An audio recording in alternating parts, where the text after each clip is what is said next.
Adlaw nga Martes karon mga kaigsuunan, pitsa 7 sa bulan sa Marso tuig 2023. Ang pagbasa kinutlo gikan sa Ebanghelyo sumala ni San Mateo kapitulo 23 bersikulo 1 ngadto sa 12. Unya miingon si Jesus sa mga tao ug sa iyang mga tinun-an. Ang mga magtutudlo sa balaod ug ang mga Pariseo mao ang may katungod sa paghubad sa balaod ni Moises. Busa, kinahanglan tumanon ug sundo ninyo ang tanan nga ilang isugo kaninyo. Apan ayaw ninyog sunda ang ilang mga buhat kay wala man sila magtuman sa ilang giwali. Nagbako sila og bugat nga mga karga ug gipapas-an nila sa mga tao. Apan sila mismo dili gani mo gamit bisag usa na lang katudlo aron pagtabang pagpas-an sa maong karga. Himuo nila ang tanan aron lamang sila makita sa mga tao.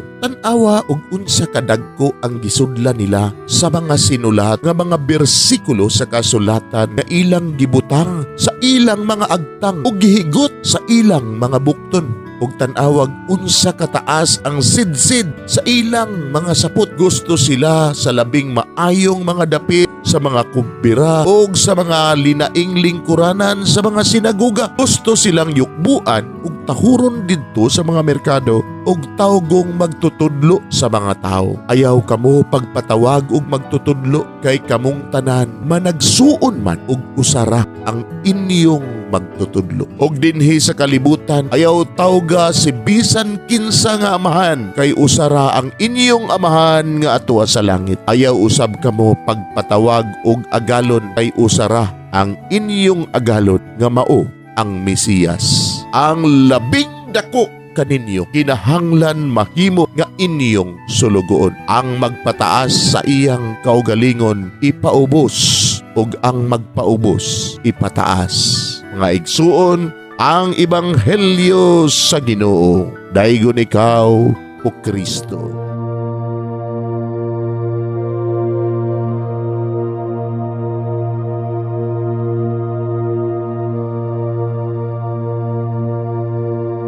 Pagampo sa dili pa magsugod sa trabaho. Magampo kita sa ngalan samahan sa Anak ug sa Espiritu Santo. Amen. Langit no namong amahan, sa among pagsulod nining trabahoan, among gidala ang imong presensya uban kanamo. Among gipamulong ang imong kalinaw, imong grasya, imong kaluoy, ug ang imong perpektong hanay sa among mga trabaho. Among gipadayag ang imong gahom labaw sa tanan diha sa mga butang nga among mahimo masulti, mahuna-unaan ug mahukman sulod nining adlaw. Ginoo, nagapasalamat kami sa gasa sa kinabuhi niining bagong adlaw, niining kahigayunan nga kami nakasulod sa trabaho ug mamahimong parte niining nga grupo. Salamat sa mga gasa nga imong gitugyan kanamo. Hamong gamiton kini diha sa pagimaya kanimo. Hatagi kami sa kusog ug kadasig sa pagbuhat sa among mga trabaho. Panalangini ang among mga proyekto, mga ideya ug kusog aron sa ingon bisan sa pinakagamay namong mga kalampusan magahatag kini sa imong himaya. Ubani kami Ginoo sa among pagtrabaho nining adlaw. Puna kini nga lugar sa inspirasyon ug kusog.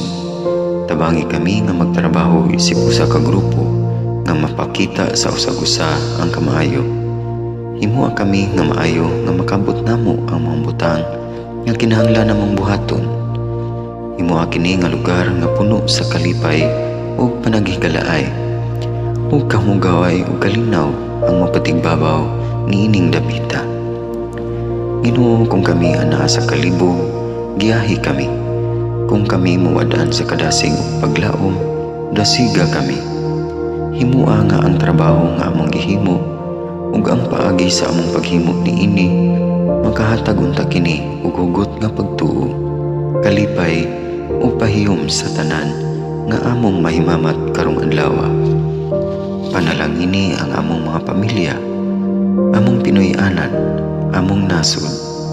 Himua nga magmatidud-anon kami sa pagtagad ug pag-amuma sa kalikupan ug sa tanang may kinabuhi diha sa pagbuhat kanamo sa pagkabut sa imong pangandoy alang sa hustisya ug kagawasan.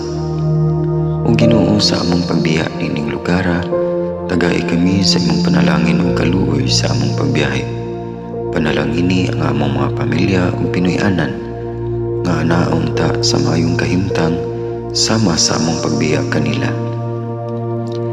Ginoo, salamat sa tanang butang nga imong nabuhat, sa tanang butang nga imong gibuhat, ug sa tanang butang nga imong buhaton pa.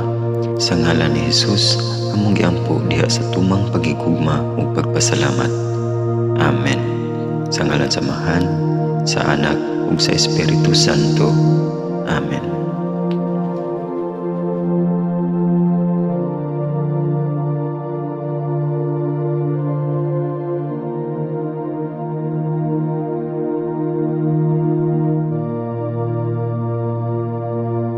Wow, wow, wow, wow.